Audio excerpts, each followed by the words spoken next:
Hello and welcome. So there's going to be a siege rework, and here's my reaction and some ideas as well. First one, they are going to plan to remove the pocket ladders, and that's a good thing because, as you can see here, they're not carrying ladders, they just show up, and that's not really that immersive. I would like for them to carry the ladders, or for there to be, like in Pharaoh, the ladders would not just show up, it would be a buildable element, that sort of thing.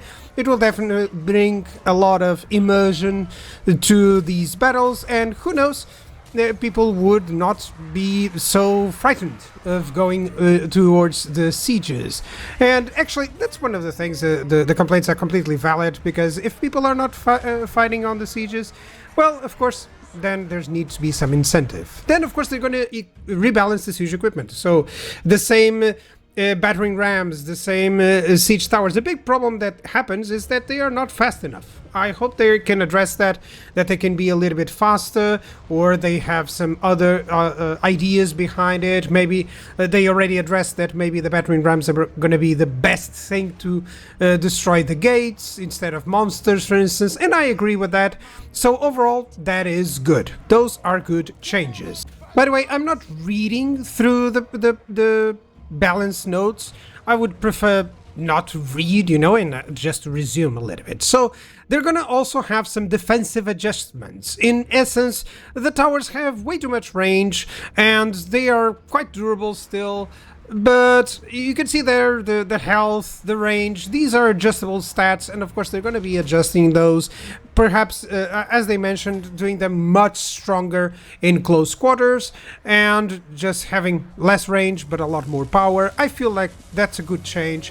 You should have eddies while organizing the siege, and then maybe you can even destroy the towers. This is how it was in Rome 1, in Medieval 2, so that's a good change. Then, of course, battle AI improvements. These are very nice. They say that they fixed over 50 issues related to how they attack and defend. And one of the things that I have against when they attack is that they always split up. And while this seems to be a good idea, often you can just concentrate your power on one side, destroy that smaller army, let's say, and then go back and still resolve against the other part. Or you can just, with the defender's advantage, you can just adjust to the enemy, which is a nice idea, but still, as the attacker, you would not do this. You would likely have one or two strong points, maybe just one unit to force the enemy to have to go against those gates. That sort of idea, but overall how it works, even though it is immersive, of course, because you would split up the forces, not so much, and I hope that they can split up on a less wider area. Siege map improvements, of course, these are for the siege maps that are already in place. They've mentioned that they only did this for Skaven, Empire, and Orcs, and there's a lot of siege maps. I hope they can address most of them, if not all, of course, at least one for each. I would like for at least, for instance, the capital of each faction, like Altdorf or Couronne, or basically Karazakarak, the main faction, to have a slightly different map. I do not know if that is possible, but that would be such a good thing to do. Overall, if they can just change the ones that they have and make them improvements for pathfinding and such, I would be very happy. And then they have the what's cooking. So this is what is going to be next on the other part of this beta. They also mention fixes to auto-resolve, which is always nice. Battle AI and pathfinding, that's always very good.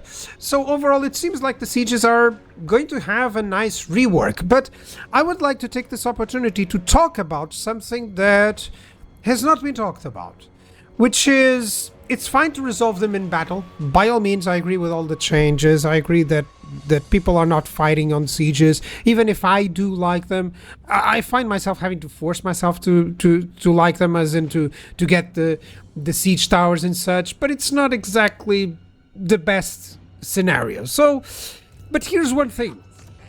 There's nothing in campaign change. I want to see some campaign changes as well to sieges. Let's assume, for instance, this is an Oxyotl campaign. I'm already very far away, and let's imagine that Castle Drakenhof is the capital of Whistleland or whoever. And by taking that city, that we would get something else, a dilemma, something of a bonus for capturing such an important place, because otherwise it's just yet another province capital without any changes to it. So it took me a while to actually manage to get this, but this is perfect. So this is a Pyrrhic victory. Imagine that you have a button here to negotiate terms. And upon those terms, there's a dilemma, and maybe the enemy offers to capitulate or something like that. You know, so those sort of changes I would love to see. It doesn't have to be for every single settlement. Like I said, just the capitals like Altdorf, Karazakarak, Kuron, you know, and the evil ones, of course, Nagaron and etc. Black Crag as well. That would be awesome to have, similar to how the Norscan tech tree works. I'll explain later on if you don't know the Norska, if you don't have the Norska DLC, I can explain that.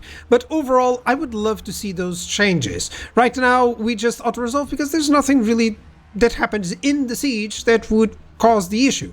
And perhaps the dilemma only shows up if you actually fight the siege. And then you would have a dilemma such as this one for the Nemesis Crown.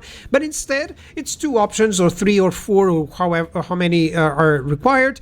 And maybe the enemy decides to capitulate. They no longer want to fight, and they'll become your vassal, they'll fight for you, or maybe they give you 1 army, maybe they give you 1 lord, something to change the way how the game works. And they already have these dilemmas for Nemesis Crown and stuff. Who knows? They could do this for each capital. It's like 23 races. It's not really that much. Maybe just a few of them would be important. As I was saying, Norska already kind of has this. They have specific rewards for when they capture the, for instance, Occupy the Oak of Ages, gives them fear when ambushing. They can get a lot of income from trade tariffs by occupying Couronne, a research rate plus 10, minus 25% for construction for all buildings if they occupy Karazak. So overall, this is already very good, but I would like to see perhaps a variation of this in a dilemma as you capture those cities. So there's nothing, that's what I mean. There's nothing that changes the campaign aspect of the sieges, and I would like to see something like that. Even if it was you fight the battle, you conquer the specific map locations of the battle, and perhaps you gain a lot more loot than if you would just auto-resolve. You know, something to make you fight the battle and actually have some choices to make later on. So that is it. I hope you like the ideas.